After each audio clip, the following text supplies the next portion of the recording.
Don't quit digital addiction, replace it. So, actually, let me just get my glove on real quick. It's cold out here, bro. It's fucking Sweden. Winter in Sweden. We ain't got no snow right now, but perhaps it'll come a bit more. But yeah, so don't quit digital addiction, replace it. So, when I was younger, when I was playing video games a lot, like I played video games since I was like 5, 6, 7 years old. I played Clash of Clans on the iPad.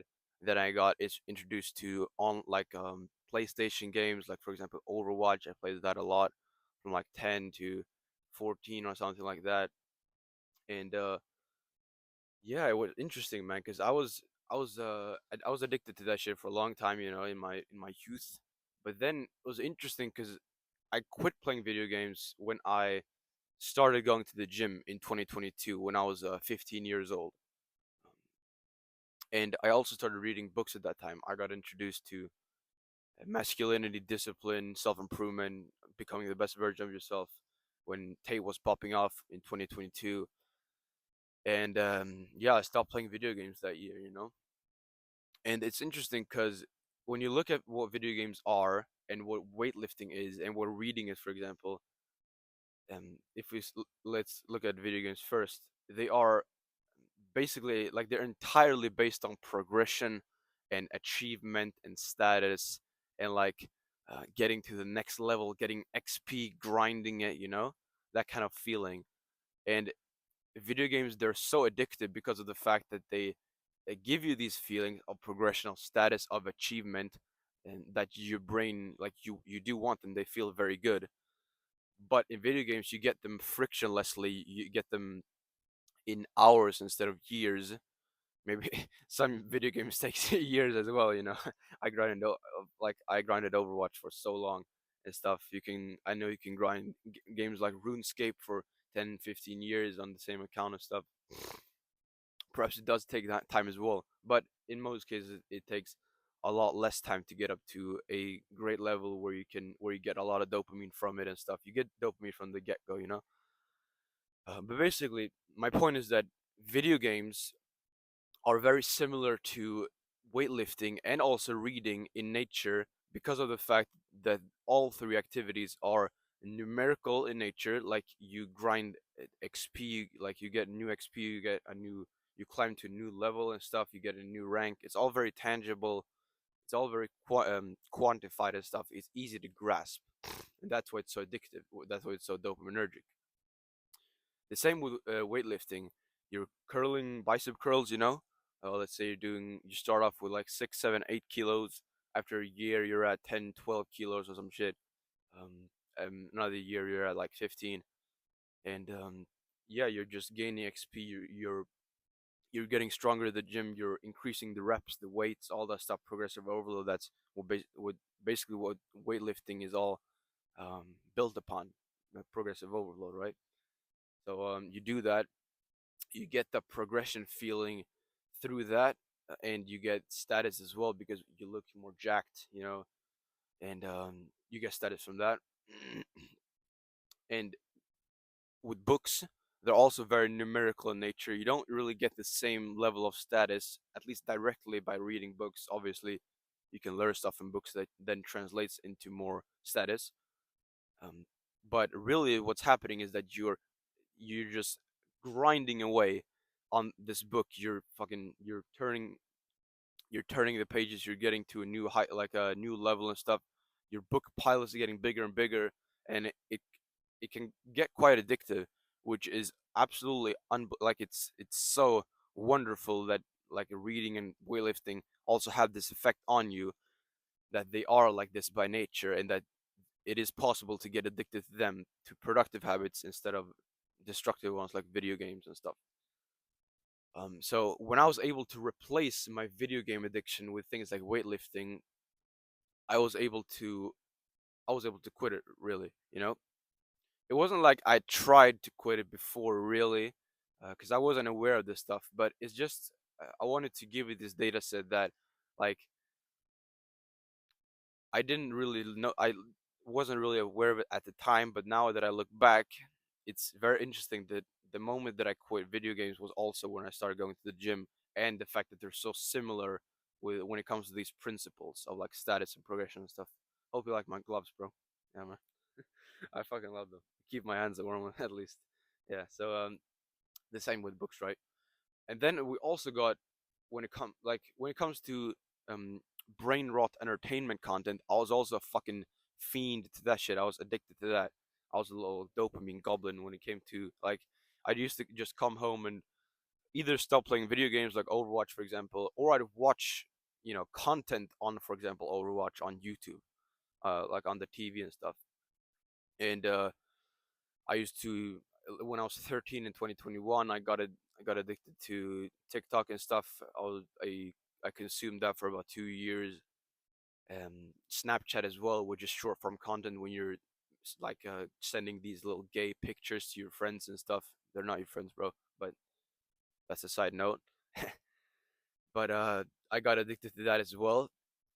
And then coincidentally, around that time in 2023, when I started like listening to podcasts and watching educational long form content, like for example, normal podcasts like Chris Williamson or who else, like uh, fucking Joe Rogan, perhaps like Diary of a CEO, um, podcasts like that, and also just unedited long form talking head videos like these ones, Alex Ramosi as well, Hamza Ahmed.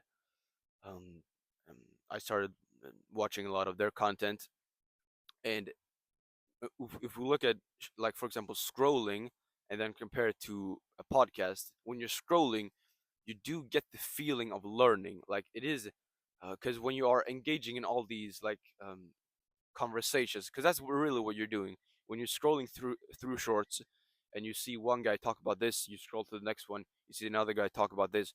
It's like you're engaging in a conversation and that you are learning something, because that's why you get dopamine from it. If you weren't learning anything, if your brain didn't think that this was useful for you to know, then you wouldn't be motivated to keep going. Like it wouldn't be addictive if it weren't for that. So you think you're learning stuff, and because of the fact that it's so frictionless, you get all these like um, fucking dopamine hits all the time. It's gonna be so addictive. But then also when it comes to, and also the second element that I want to add is that it's a social interaction. So you sort of your brain. How the fuck should I explain it? Basically, your brain wants social interaction, obviously, because humans are herd animals, really, you know. And it feels like even when you're watching this video, it probably feels a bit like a social interaction, because I'm just speaking to my phone right now, but you're watching this video and it feels like a social interaction. And the thing with that is that it both podcasts and videos like these ones, they have the same kind of they fulfill the same desires as scrolling does. You get the feeling of learning something, you know. Because for example, if I drop some game, if I tell you something that you feel is really useful, you might get like an idea pop up in your mind of how you're going to use that. That is a bit of dopamine, but that is like a healthy form of dopamine. We're supposed to get that.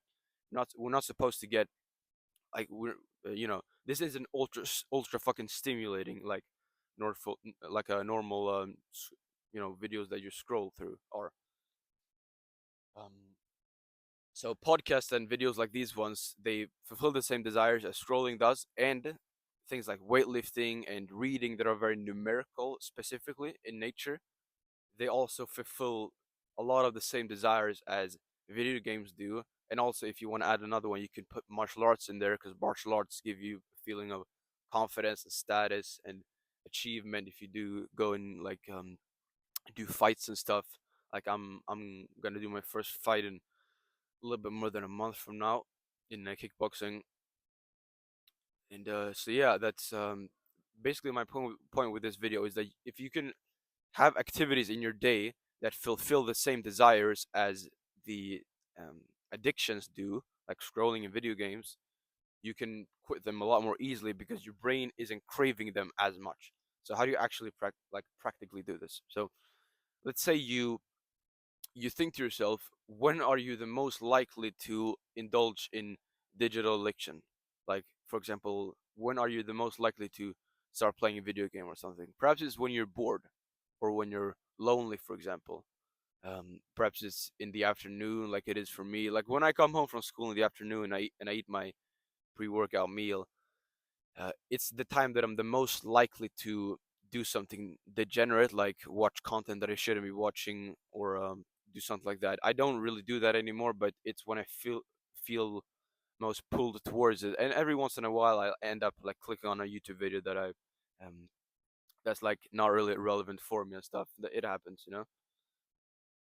And the thing that it's very interesting is that I don't do that, for example, when I come home from a recording session like this, or when I come home from like doing 2 hours of martial arts, for example, or going to the gym, or spending time with my friends and stuff. I don't do that, and I only do degenerate shit when I have basically come home from school and I haven't done anything of value throughout the day. Because school is a fucking scam, you know.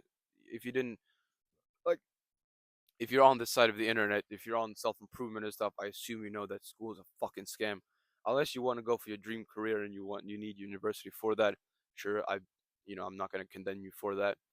But basically, school's a fucking scam. I'm in school for fucking 7, 8 hours. I'm doing nothing of value. It's so fucking boring, so tiring, so fatiguing, so annoying. So irritating. I'm surrounded by retards, taking orders from retards. Fucking, it's unbelievable, man. And then I come home and I haven't fulfilled the desires of, for example, learning or social interaction, because I like all the people in my environment in school are fucking retards. And yeah, I don't, for example, like if I would have fulfilled the desires, if I would have already been in a social interaction with someone, and we had a fruitful conversation, we swapped some gems, we learned from each other and stuff, then my urge and my desire and my craving drive to go and scroll would be a lot less. And it might be a bit hard for you to grasp this right now, but just trust me on this one. It's a lot easier to get into scrolling when you've done nothing of value beforehand. I want you to practically think of the times when you indulge in these kinds of things: video games, scrolling, useless content. Like at what times, what environments, what sort of situations, what scenarios are you in when you're the most likely to do that? And I want you to ask yourself, what things can I do before that in my day that sort of scratches the itch slash fulfills the desire of the bad habit, you know? So if it's if it's scrolling, it might be reading a book or listening to a podcast, for example, and really trying to learn there, or spending time with some really high quality people. If you don't have any in your life right now that are on this path like you are, you might want to go into some online communities and have discussions there. Maybe hop on a Zoom call with some guy there. And then if you're, for example, if you play a lot of video games, but you want to get away from that, and you think to yourself, oh man, I'm really tired in the evenings at like 5, 6, 7 p.m. Because I've just gone to school and stuff. I just wasted my time there and stuff. I don't really like the people there. I end up just hopping on some fucking video game, you know. For example, before then you could, for example, directly, like instead of going home after school and doing that, you could, for example, slot in that you're gonna go to the gym directly after school. For example, you take the bus or whatever you pack your bag, and then you take the bus directly to the gym and do the session there. And afterwards, you'll have I'm gonna be like, you're not gonna be completely like there are probably gonna be some urges, some desires to start playing the video games, but they're just gonna be a lot less strong, and it's gonna be a lot easier to resist them. So you can slot things like that in your schedule if you haven't already. I really highly recommend you go into Google Calendar or any calendar and just make a timetable of, like, just plan out your day, your week, what you're gonna do. It's such a fucking superpower. It's a bit of a side note for this video specifically, but no, fuck it. Let me explain it. I want you to create a calendar for your entire week in Google Calendar. It's the easiest way, in my opinion, and best way. You go onto Google Calendar. You have this blank calendar. You slot in new events for the times that you're gonna do them. Like, you're gonna wake up here, go to bed here every single day at the same time. Eat at these times. you're gonna work out here, you're gonna have school here, you're gonna all the things that you're gonna do in your week, you slot them out and then you put them on repeat so that it repeats for every week, which you can do in Google Calendar.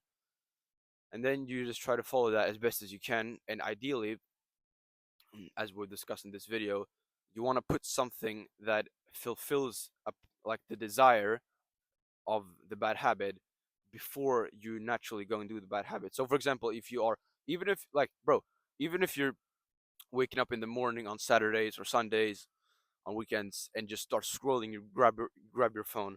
I want you to preemptively think, what can I do to um, prevent that from happening? For example, you could make sure you put your phone in another room. You can go and take a cold shower and get collect the first win and get some high, like get your discipline up for the day, and then you can start reading, for example, or listening to a podcast, or working on your business that sort of stimulates your mind in a healthy way and stuff. Um, because I find it that it's a lot easier to fall into, or rather, it's a lot harder to fall into degeneracy when you've done non-degenerate things before, and especially things that strongly correlate with like that had the same desire as the degenerate habits do. So I want you to keep that in mind. I want you to think for yourself this time. Like, when am I the most likely to indulge in video games or scrolling or whatever it is? And what things can I do that sort of scratches the itch of that desire? And how can I put it before when I usually um, indulge in the bad habit in my day? Is there anything else I want to add? No, I don't think so. Remember who you are. Be a light in the mist. Yeah, bro. If you want more help with this kind of stuff, quitting digital addiction, you can check out my personal program in the link in the description. It'll take you there. I think it's very good. You can have a look at that if you want to. I'll catch you on the next one, bro. See you.